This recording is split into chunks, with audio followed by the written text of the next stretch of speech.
আসসালামু আলাইকুম রহমতুল্লাহ। প্রিয় ভিউয়ার্স, আশা করি সবাই ভালো আছো। আজকের এই ক্লাসে আসার জন্য, ভিডিওটি দেখার জন্য তোমাদের সবাইকে স্বাগত, শুভেচ্ছা, অভিনন্দন জানাচ্ছি আমাদের এমআরএস রহিম 97 চ্যানেলের পক্ষ থেকে। পাশাপাশি আমাদের আরেকটা নতুন চ্যানেল আসছে, এমআরএস টিভি বাহারাও ইসলামিক। এটা দেখে নিতে পারো, অবশ্যই ভালো লাগবে। প্রিয় শিক্ষার্থী বন্ধুরা, আমরা আজকে তোমাদের সাথে শেয়ার করব হচ্ছে ষষ্ঠ শ্রেণী ডিজিটাল প্রযুক্তি শিক্ষণ অভিজ্ঞতা 5-এর বন্ধুর সাথে ভ্রমণ পরিকল্পনা। বন্ধুর সাথে ভ্রমণ পরিকল্পনার পৃষ্ঠা নাম্বার 57 থেকে 75 নাম্বার পর্যন্ত যে পৃষ্ঠা রয়েছে আমাদের বইয়ের, এই বই থেকে আমরা কিছু গুরুত্বপূর্ণ প্রশ্ন আমরা বাছাই করেছি। এই প্রশ্নগুলোর সমাধানটা তোমাদেরকে দিয়ে দেব আজকে। যেমন হচ্ছে ডিজিটাল যন্ত্র কি, প্রোগ্রামিং ভাষা কি, ফ্লোচার্ট কি, অ্যালগরিদম কি, রোবট কি। ইতিমধ্যে আমরা তোমাদের ষষ্ঠ শ্রেণীর সাজেশন দিয়েছি কি কি প্রশ্ন আসতে পারে, প্রশ্নের মান বন্টন কি, কোন প্রশ্ন কত নাম্বার।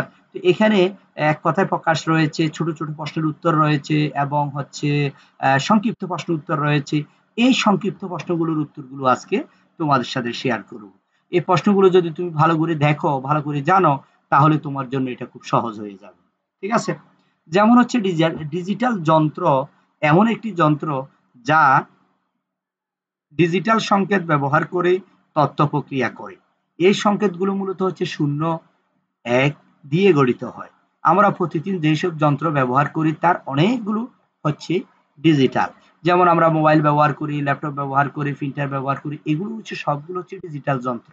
এই যন্ত্রগুলো মূলত একটি ডিজিটাল সংকেতের মাধ্যমে এগুলো করা হয়। মূলত 2 টি ডিজিট, একটা হচ্ছে 0 আর একটা হচ্ছে 1। প্রিয় শিক্ষার্থী বন্ধুরা, দেখো ডিজিটাল যন্ত্রের উদাহরণ। ডিজিটাল যন্ত্রগুলো কি, এগুলোর উদাহরণগুলো আমরা একটু করে জানবো। যেমন হচ্ছে কম্পিউটার যদি বলে থাকি, ডেস্কটপ, ল্যাপটপ, ট্যাবলেট, তারপরে smartphone, television, camera, gaming console, smart ঘড়ি, atom machine, robot, microwave oven, oven, washing machine. এগুলো সবগুলো হচ্ছে ডিজিটাল যন্ত্রের উদাহরণ। এখন আমরা জানবো হচ্ছে প্রোগ্রামিং ভাষা কি। প্রোগ্রামিং ভাষা হলো এমন এক ধরনের কৃত্রিম ভাষা যা কম্পিউটারকে নির্দেশ দেওয়ার জন্য ব্যবহৃত হয়।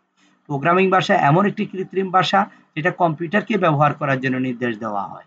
মানুষের মুখের ভাষার মতোই প্রোগ্রামিং ভাষাগুলোর নিজস্ব ব্যাকরণ রয়েছে। এই ভাষাগুলো ব্যবহার করে আমরা কম্পিউটারকে বলতে পারি কিভাবে কোন কাজ করতে হবে। উদাহরণস্বরূপ, যদি আমরা কম্পিউটারকে একটি গান বাজতে বলতে চাই, তাহলে আমরা একটি নির্দিষ্ট প্রোগ্রামিং ভাষা ব্যবহার করে সেই নির্দেশটি দিতে পারি। এক কথা হচ্ছে কম্পিউটারের কোনো নিজস্ব কোনো বুদ্ধি বিবেচনা নেই, কোনো জ্ঞান নেই। মানুষ যতক্ষণ তখন তাকে ইনপুট দিবে, যখন মানুষ নির্দেশনা দিবে তখনই সে কাজ করে দেবে। এরপর আমরা জানবো হচ্ছে কিছু জনপ্রিয় প্রোগ্রামিং ভাষা। যেমন হচ্ছে পাইথন, শিখতে সহজ, বিভিন্ন কাজে ব্যবহৃত হয় পাইথন প্রোগ্রাম। এটা হচ্ছে কিছু জনপ্রিয় প্রোগ্রাম যেটা আমাদের বর্তমানের ক্লাস 8 এবং 9 এর ডিজিটাল প্রযুক্তি বইয়ে রয়েছে।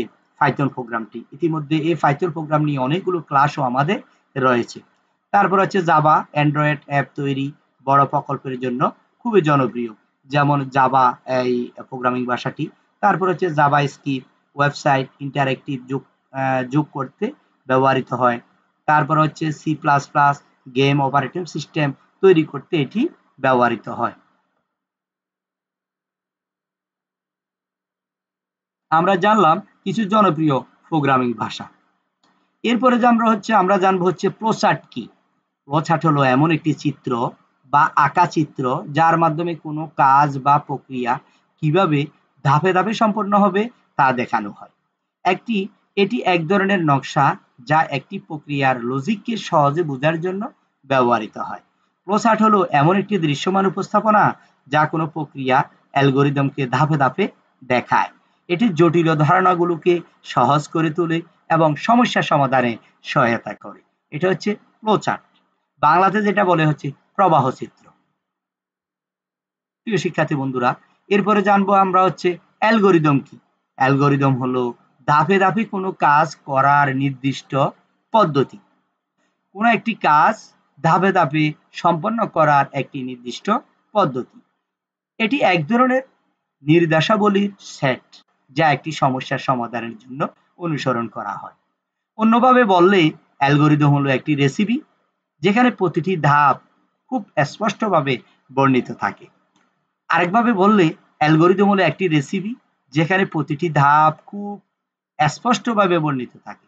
রান্না করার রেসিপির মতোই একটি অ্যালগরিদমও নির্দিষ্ট ক্রম অনুসারে অনুসরণ করা হয়। ধরো কোনো একটি কাজ যখন আমি করব, এই কাজটি কিভাবে করব, হ্যাঁ, একটার পর একটা ধাপে ধাপে একটা স্তর থেকে আরেকটা স্তর কিভাবে যাবে, এগুলোর নির্দেশনাবলী কিভাবে করতে হবে, এগুলো হচ্ছে মূলত হচ্ছে অ্যালগরিদম। ধরো তুমি একটি ডিম ভাজি করবে, তো ডিম ভাজি করতে গেলে তোমাকে প্রাথমিক প্রস্তুতি আছে, পেঁয়াজ কাটতে হবে, কাঁচামরিচ কাটতে হবে, সবকিছু রেডি করে তারপরে আগুন দিতে হবে, তারপরে আম চুলা গরম করতে হবে, পাতিল গরম করতে হবে, তারপরে তেল দিতে হবে, তারপরে মিক্স করা ডিমটি দিতে হবে। এভাবে একটার পর একটা ধাপে ধাপে যে কাজটি সম্পন্ন করবে, এটার একটা নির্দেশনাবলী, এটার একটা নির্দিষ্ট পদ্ধতি, সেটা হচ্ছে মূলত অ্যালগরিদম। আমরা অ্যালগরিদমের সাহায্যে মূলত আমরা ডিজিটাল যত যন্ত্রগুলো আছে এগুলো কিন্তু আমরা ব্যবহার করছি। এবার জানবো হচ্ছে রোবট কি। ঠিক আছে, দেখো রোবটটা কি। রোবট হলো এমন একটি যন্ত্র যা মানুষের দেওয়া নির্দেশ অনুযায়ী নির্দিষ্ট কাজ সম্পাদন করতে পারে। তাহলে রোবট কি? রোবটের কোনো নিজস্ব কোনো বুদ্ধি বিবেচনা নাই। তার মেমোরিতে যেটা সেট করে দেওয়া আছে, তাকে যেভাবে নির্দেশনা দেওয়া হবে সে সেভাবে সে কাজগুলো করে দিবে। এটি সাধারণত কম্পিউটার প্রোগ্রাম দ্বারা নিয়ন্ত্রিত হয় এবং বিভিন্ন ধরনের কাজ করতে সক্ষম। এই রোবট দিয়ে অনেক বড় বড় কাজ, অনেক জটিল জটিল কাজ, অনেক সূক্ষ্ম সূক্ষ্ম কাজগুলো রোবটের সাহায্যে করা হয়। এবার আমরা জানবো প্রিয় বন্ধুরা, রোবটের কিছু অসাধারণ সাধারণ বৈশিষ্ট্য। স্বয়ংক্রিয়তা, রোবট সাধারণত নিজেই কাজ করে, মানুষের সরাসরি হস্তক্ষেপ ছাড়াই। সে নিজে নিজে সব কাজ করে ফেলবে, মানুষ শুধু তাকে নির্দেশ দিবে, শুধু কমান্ড করবে। তারপর হচ্ছে প্রোগ্রামেবল, রোবটকে বিভিন্ন কাজ করার জন্য প্রোগ্রাম করা যায়। সেন্সর, রোবটের সাধারণত সেন্সর থাকে যা এর পরিবেশ সম্পর্কে তথ্য সংগ্রহ করে।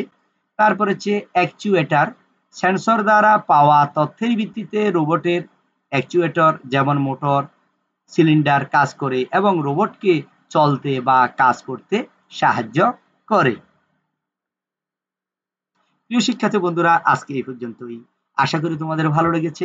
আমরা এভাবে ষষ্ঠ থেকে নবম শ্রেণী পর্যন্ত যে নতুন কারিকুলামের নতুন বইগুলো রয়েছে, নতুন পদ্ধতিতে যে পরীক্ষা হবে, ইতিমধ্যে বেশ কয়েকটি ক্লাস, এই বিষয়গুলো তোমাদেরকে মান বন্টনটা কিভাবে হবে, সাজেশন কিভাবে আসবে, এভাবে পর্যায়ক্রমে প্রতিটি বিষয় তোমাদের সাথে শেয়ার করছি। আশা করি ভালো লেগেছে। সবাই ভালো থাকবে, সুস্থ থাকবে। আসসালামু আলাইকুম ওয়া রাহমাতুল্লাহ।